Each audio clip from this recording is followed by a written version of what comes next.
आजकल हर घर में कमर की दिक्कत, L4 L5 में दिक्कत और आपको sciatica की दिक्कत हर व्यक्ति को सामने आ रही है। इसका जो मेन कारण है वो है हमारा आगे झुक के वजन उठाना। जब हम गलत तरीके से वजन उठा लेते हैं तो हमारी कमर में दर्द होने लगता है और धीरे धीरे वो दर्द बढ़ता रहता है और हमें तब पता लगता है जब हमारा दर्द बहुत ज़्यादा तेज गति से होने लगता है और हमारे पैरों में सुन्नी और नमनेस आने लगती है। तब हम सोचते हैं कि हमारी कमर में ये क्या हो रहा है और इसका क्या इलाज करना है। तो आज हम कमर दर्द और sciatica, L4 L5 और S1 से दबी हुई नसों के बारे में बात करने जा रहे हैं और ये दर्द क्यों होता है। आज हम इसी विषय पे बात करेंगे। मैं डॉक्टर मनोज, मेरे चैनल में आपका स्वागत है। आज हम आपको बताने जा रहे हैं sciatica की बीमारी कैसे होती है और sciatica की बीमारी से हमें क्या क्या परेशानी होती हैं। sciatica जब हमें हो जाती है तो उसका मेन कारण होता है हमारा आगे झुक के वजन उठाना, क्योंकि जब हम गलत तरीके से वजन उठा लेते हैं तो हमारी डिस्क अपनी जगह से हटती है और हमारी पैर में आ रही नसों को दबा लेती है, जिसकी वजह से हमें sciatica की परेशानी शुरू हो जाती है। sciatica हमारी वह नर्व है जो हमारी L5 S1 और कूल्हे से पंजे तक आती है और जब इसमें बहुत तेज गति से दर्द होता है तो हमारे पूरे पैर में इतना तेज झंझनाहट और नमनेस शुरू हो जाती है कि हमारा 2 कदम चलना भी बहुत ज़्यादा मुश्किल होने लगता है। ये हमें sciatica की परेशानी बहुत ज़्यादा परेशान करती है और हम एक कदम भी नहीं चल पाते। जब हम सुबह सो के उठते हैं तो हमारी कमर में बहुत ज़्यादा अकड़न होती है और हम आगे की तरफ जब झुकते हैं तो हमारी नसों में एक बहुत ज़्यादा खिंचाव महसूस होता है और जब हम थोड़ी देर तक कोई कार्य करते हैं तो धीरे धीरे करके वो दर्द हमारा थोड़ा कम होता है, लेकिन वो दर्द हमारा पूरे दिन बना रहता है। ऐसा अगर आपके साथ भी हो रहा है तो आप अपनी कमर का एक एक्सरे कराइए, क्योंकि ये दर्द जो होता है ये नॉर्मल दर्द नहीं होता, ये हमारी मांसपेशियों में खिंचाव होता है। तो ये डिस्क की प्रॉब्लम की वजह से होता है, क्योंकि जब हमारी डिस्क अपनी जगह से हटती है L4 L5 या S1 से तो हमारी जो मांसपेशियां हैं उन पे भी इसका असर आता है और मांसपेशियां बहुत ज़्यादा टाइट हो जाती हैं, अकड़न और जकड़न रहने लगती है। इसी तरह से हमारी डिस्क जब बल्ज हो जाती है तो डिस्क बल्जिंग में भी हमारा जो कुशन है वो बाहर की तरफ निकल आता है और हमारे नर्व रूट को कंप्रेस करने लगता है। जब हमारा नर्व रूट कंप्रेस होता है तो धीरे धीरे हमारे दोनों पैरों में या हमारे एक पैर में भी सुन्नी आने लगती है और हमारे पैर में जैसे चींटियाँ चल रही हैं ऐसे चींटियाँ चलने लगती हैं और या फिर हम लड़खड़ा के चलने लगते हैं और हमें ऐसा लगने लगता है जैसे हमारा पैर छोटा बड़ा हो गया है, क्योंकि हम पूरा वेट उस पैर पे नहीं दे पाते और हम लड़खड़ा के चलने लगते हैं। तब हम ये सोचते हैं कि हम इसका क्या इलाज करें।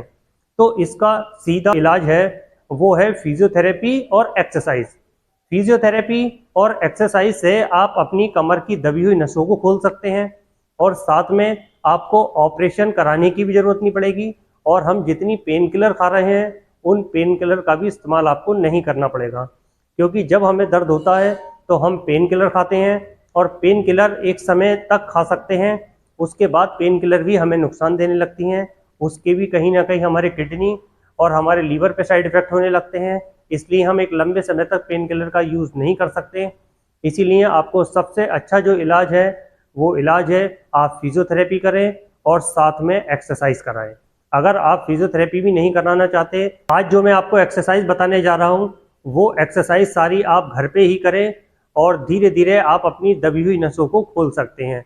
साथ में आपको अपनी कमर की 15 से 20 मिनट सिकाई करनी है और एक साथ में मैं आपको होम रेमेडी बताने जा रहा हूँ, वो साथ में आपको होम रेमेडी का इस्तेमाल करना है और धीरे धीरे आपकी कमर की सारी जो परेशानियां हैं, आपकी कमर से नस दब रही है या आपको sciatica की परेशानी है या आपको हर्निएटेड डिस्क की परेशानी है, वो सारी परेशानियां धीरे धीरे आपकी ठीक होने लगेंगी और आपको ऑपरेशन से बचा लेंगी।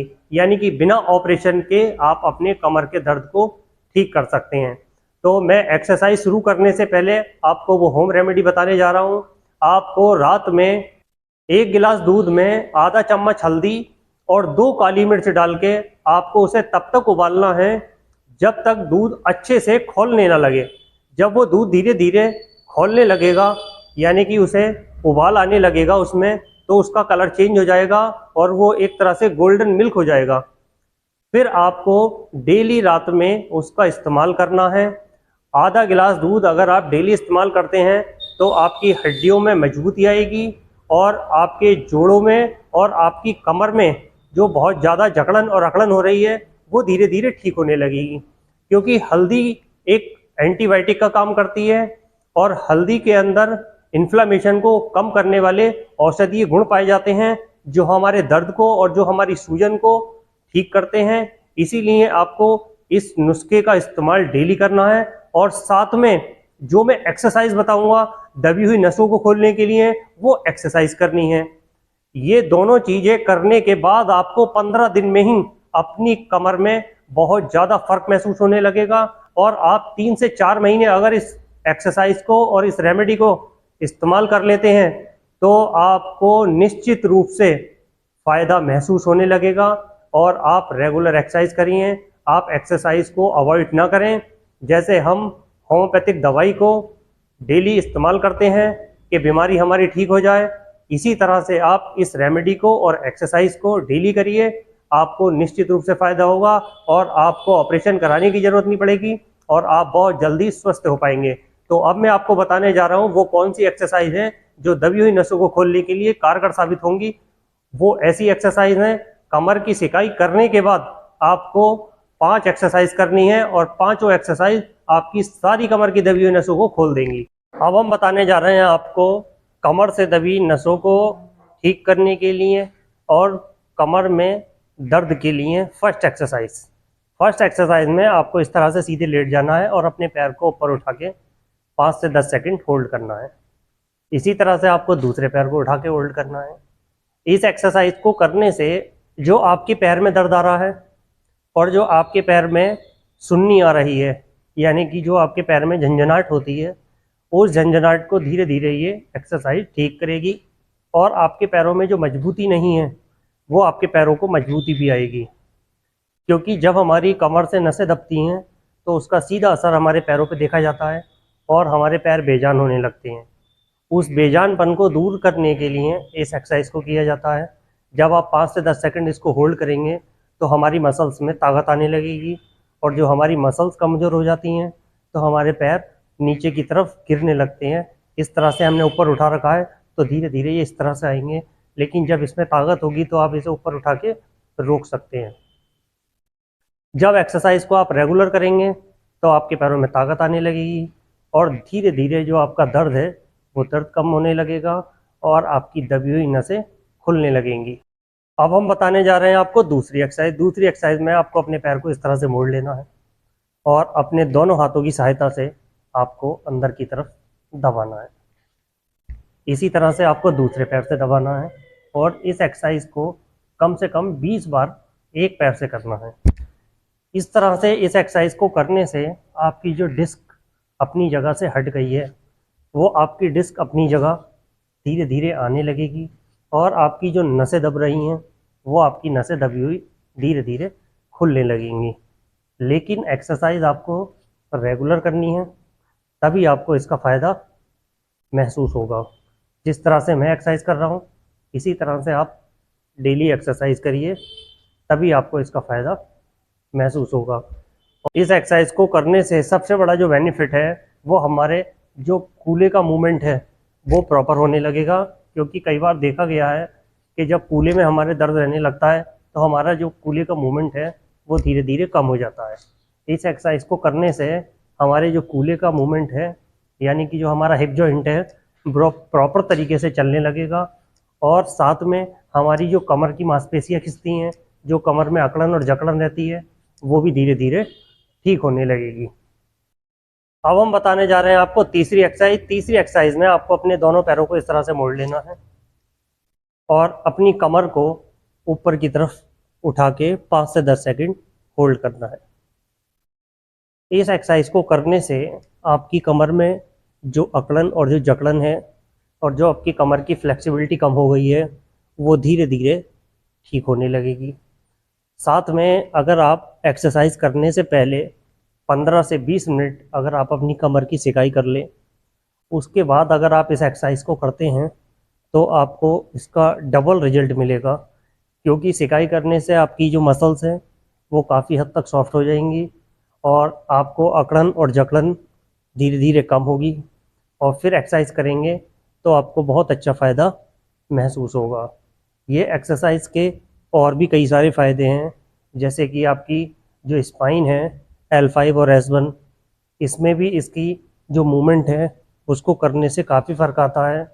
और जो हमारी दबी हुई नसें हैं उसको खोलने के लिए भी ये बहुत ज़्यादा कारगर एक्सरसाइज है। इसीलिए आप एक्सरसाइज को बढ़िया तरीके से करें। कोई भी एक्सरसाइज आपसे मिस नहीं होनी चाहिए, तभी आपको फ़ायदा महसूस होगा। अब हम बताने जा रहे हैं आपको चौथी एक्सरसाइज। चौथी एक्सरसाइज में आपको अपने हाथों को सर के नीचे इस तरह से लगा लेना है और अपने दोनों पैरों को मोड़ लेना है इस तरह से। और अब आपको लेफ्ट साइड देखना है, तो आपको राइट साइड अपने पैर मोड़ने हैं। आपको लेफ्ट साइड देखना है तो अपने पैरों को राइट साइड करना है। इस तरह से आपको ये एक्सरसाइज करनी है और इसका होल्ड टाइम भी आप 5 से 10 सेकंड ही रख सकते हैं। इससे आपकी कमर की फ्लेक्सिबिलिटी बहुत अच्छी हो जाएगी और आपकी जो नर्व कंप्रेशन है वो नर्व कंप्रेशन भी धीरे धीरे ठीक होने लगेगा। और आपको ये एक्सरसाइज बहुत ही आराम से और बहुत ही सावधानी से करनी है, क्योंकि कई बार इस एक्सरसाइज को करने से आपकी नस चढ़ सकती है। इसलिए आप धीरे धीरे इस एक्सरसाइज को करिएगा। जल्दी आपको कोई नहीं है, आप एक्सरसाइज को प्रॉपर तरीके से करें और जल्दबाजी आप बिल्कुल भी ना करें। ये एक्सरसाइजें सारी जो मैंने अभी तक आपको बताई हैं ये दबी हुई नसों के लिए रामबाण एक्सरसाइजें हैं और धीरे धीरे आपको इसके बहुत अच्छे रिजल्ट मिलने लगेंगे। अब हम बताने जा रहे हैं आपको पांचवी एक्सरसाइज। पांचवी एक्सरसाइज में आपको इस तरह से उल्टे लेट जाना है और दोनों हाथों को इस तरह से रख लेना है और आप अपने चेस्ट को ऊपर की तरफ उठाएंगे इस तरह से और 5 से 10 सेकंड आप होल्ड करेंगे। इस एक्सरसाइज को करने से आपकी जो कमर से नस दब रही है उस दबी हुई नसों का काल है ये एक्सरसाइज। ये एक्सरसाइज आपको बहुत आसानी से दबी हुई नसों से छुटकारा दिला सकती है। लेकिन इस एक्सरसाइज को करने का तरीका जैसे मैं आपको बता रहा हूँ उसी तरीके से करना है। गलत ढंग से आपको कोई भी एक्सरसाइज नहीं करनी है और 5 से 10 सेकंड होल्ड करना है। 20 बार कम से कम इस एक्सरसाइज को आप रेगुलर करें और एक बार दिन में एक्सरसाइज अवश्य करें। और आप देखेंगे 15 से 20 दिन में ही आपको अपने अंदर बहुत ज़्यादा फ़र्क नज़र आने लगेगा और ख़ुद आप सोचेंगे कि ये एक्सरसाइज मैंने पहले से क्यों नहीं करी। और आपकी जो मेडिसिन है वह भी बंद हो जाएगी जो आप कमर दर्द के लिए और साइटिका के लिए खा रहे थे, और आप पूरी तरह से स्वस्थ जीवन जीने लगेंगे। यहाँ तक मेरी वीडियो अच्छी लगे तो लाइक करें, चैनल पे नए हैं तो सब्सक्राइब करें। ऐसे ही हेल्थ से रिलेटेड वीडियो मेरे इसी चैनल पे मिलती रहेंगी। नमस्कार साथियों।